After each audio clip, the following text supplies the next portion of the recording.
मानव जीवन में पैसा बेहद महत्वपूर्ण है। बिना पैसे जीवन अधूरा लगता है। रोटी, कपड़ा और मकान से लेकर शिक्षा और स्वास्थ्य तक सबके लिए धन की जरूरत होती है। लेकिन क्या पैसा ही सबसे बड़ा है? क्या रिश्तों, भावनाओं और प्रेम से बड़ा धन है? यही प्रश्न इस कहानी के केंद्र में है। गांव का साधारण परिवार। उत्तर प्रदेश के एक छोटे से गांव सोनपुर में रामलाल नाम का एक साधारण किसान रहता था। उसकी उम्र लगभग 55 साल की थी। उसके परिवार में पत्नी गंगा देवी और दो बच्चे। बड़ा बेटा अर्जुन 23 वर्ष का और बेटी सुहानी 20 वर्ष की थी। रामलाल मेहनती किसान था। दिन रात खेतों में काम करता। उसकी आर्थिक स्थिति बहुत अच्छी नहीं थी, लेकिन इतना जरूर था कि परिवार भूखा नहीं रहता। गांव में लोग कहते थे, रामलाल भले ही अमीर नहीं है, पर उसका दिल बहुत बड़ा है। शहर का सपना। अर्जुन पढ़ाई में तेज था। उसने बीकॉम तक की पढ़ाई कर ली थी और अब उसका सपना था कि शहर जाकर कोई बड़ी नौकरी करे। एक दिन अर्जुन ने पिता से कहा, बाबा, मैं शहर जाकर काम करना चाहता हूं। वहां बहुत मौके हैं। अगर मैं सफल हो गया तो हमारी जिंदगी बदल जाएगी।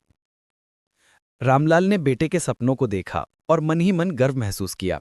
उसने कहा, बेटा, तो अगर ईमानदारी से मेहनत करेगा तो जरूर तरक्की पाएगा। जाओ, मैं तुम्हारे साथ हूं। थोड़ी सी जमीन गिरवी रखकर रामलाल ने अर्जुन को कुछ पैसे दिए ताकि वो शहर जाकर अपनी नई जिंदगी शुरू कर सके। धन का लालच। अर्जुन शहर पहुंच गया। शुरू में उसे संघर्ष करना पड़ा, छोटी मोटी नौकरी करनी पड़ी, लेकिन धीरे धीरे उसकी मेहनत रंग लाई और वो एक बड़ी प्राइवेट कंपनी में मैनेजर बन गया। उसकी तनख्वाह लाखों में पहुंच गई। अब अर्जुन का रहन सहन बदलने लगा। उसने महंगा फ्लैट लिया, कार खरीदी और शहर के रईस लोगों की तरह जीने लगा।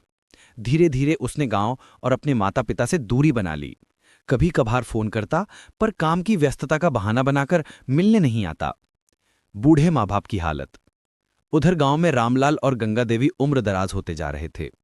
खेतों में काम करने की ताकत कम हो गई थी।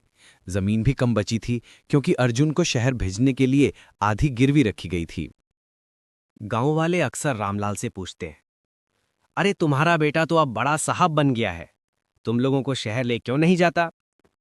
रामलाल हंसकर कहता, अर्जुन बहुत काम में व्यस्त है, एक दिन जरूर बुलाएगा।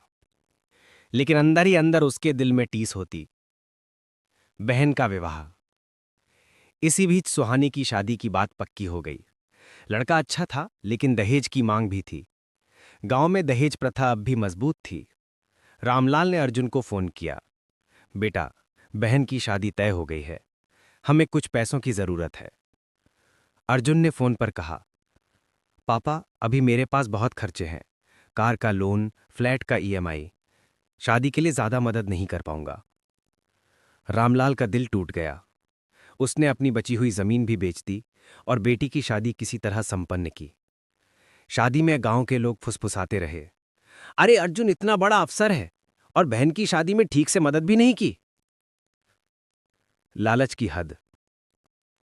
अर्जुन अब पूरी तरह पैसे और ऐशो आराम में डूब चुका था। उसे अपने माता पिता की चिंता नहीं रही। शहर में उसने एक अमीर व्यापारी की बेटी रीना से शादी कर ली। रीना आधुनिक सोच की थी, लेकिन उसमें अभिमान बहुत था। वो चाहती थी कि अर्जुन अपने गांव और गरीब रिश्तेदारों से दूरी बनाए। धीरे धीरे अर्जुन का दिल भी कठोर हो गया। बीमारी और बेबसी। एक दिन गंगा देवी गंभीर बीमार हो गईं। गांव में अच्छे अस्पताल की सुविधा नहीं थी। रामलाल ने अर्जुन को कई बार फोन किया, लेकिन उसने कॉल रिसीव नहीं किया। गांव के ही एक पड़ोसी ने मदद की और गंगा देवी को जिला अस्पताल पहुंचाया, पर समय पर इलाज न होने के कारण कुछ दिनों बाद गंगा देवी चल बसीं। रामलाल ने बेटे को खबर दी, पर अर्जुन और रीना शहर की व्यस्तता का हवाला देकर अंतिम संस्कार में भी नहीं पहुंचे। रामलाल की आंखें नम थीं, पर उसने भगवान से प्रार्थना की, हे प्रभु, मेरे बेटे को सद्बुद्धि देना। अहंकार का पतन। कुछ साल बीते। अर्जुन का कारोबार भी शुरू हो गया, लेकिन लालच और रिश्वतखोरी के कारण उस पर भ्रष्टाचार का आरोप लगा। पुलिस ने छापा मारा, कंपनी से नौकरी गई और उसका कारोबार भी डूब गया। रीना, जो सिर्फ ऐशो आराम चाहती थी, उसे छोड़कर मायके चली गई। अब अर्जुन अकेला हो गया। पश्चाताप की आग। अब अर्जुन को एहसास हुआ कि जिसके लिए उसने सबको छोड़ दिया वही पैसा उसका साथ नहीं दे रहा। वो रो रो कर सोचता, काश मैंने अपने माँ बाप को खुश रखा होता। पैसे से बढ़कर उनका प्यार और आशीर्वाद था। भूख प्यास और तन्हाई से टूटकर वो गांव लौट आया। पिता का विशाल हृदय। गांव पहुंचते ही अर्जुन ने पिता को देखा, जो अब कमजोर और बूढ़े हो चुके थे। वो उनके पैरों पर गिर पड़ा और फूट फूट कर रोने लगा। पिताजी, मुझे माफ कर दीजिए। मैंने आपसे मुंह मोड़ लिया था। आज समझ में आया कि पैसे से बड़ा प्यार है। रामलाल ने बेटे को उठाकर सीने से लगा लिया। उनकी आंखों में आंसू थे, लेकिन दिल में ममता अब भी वैसी ही थी। उन्होंने कहा, बेटा, मां तो अब लौटकर नहीं आएगी, पर तू लौट आया यही मेरे लिए सबसे बड़ा सुख है। कहानी की शिक्षा। अर्जुन ने बाकी जीवन गांव में ही बिताया। उसने समझ लिया कि पैसा जरूरी है, पर रिश्ते और प्यार उससे कहीं बड़े हैं। गांव के लोग कहा करते थे, पैसा हर सुख नहीं दे सकता, लेकिन सच्चा प्यार और परिवार का साथ सबसे बड़ी दौलत है। शिक्षा या मोरल ऑफ द स्टोरी। पैसा जिंदगी की जरूरत है, लेकिन यह सबसे बड़ा नहीं है। माता पिता का आशीर्वाद और परिवार का साथ सबसे कीमती पूंजी है। धन और ऐशो आराम कभी स्थायी नहीं होते, पर रिश्तों की गर्माहट हमेशा साथ रहती है। जो इंसान केवल पैसे के पीछे भागता है, अंत में अकेला रह जाता है।